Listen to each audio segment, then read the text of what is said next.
पाकिस्तान में सोने और चांदी की कीमतों में रिकॉर्ड इजाफा देखा गया है। फी तोला सोना 21,100 रुपये महंगा हो चुका है। कीमत 5,51,662 रुपये हो गई। 10 ग्राम सोने की कीमत 18,090 रुपये से बढ़कर 4,72,961 रुपये हो चुकी है। 24 कैरात फी तोला चांदी 271 रुपये से इजाफे से 11,911 रुपये में फरोख्त होने लगी। आलमी मार्केट में फी ऑन सोना $211 के इजाफे से $5,293 की सतह पर पहुंच गया। तोला सोना 21,100 रुपये महंगा हो चुका है।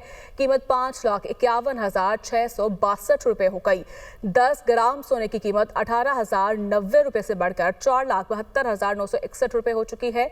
24 कैरात फी तोला चांदी 271 रुपये से इजाफे से 11,911 रुपये में फरोख्त होने लगी। आलमी मार्केट में फी ऑन सोना $211 के इजाफे से $5,293 की सतह पर पहुंच गया।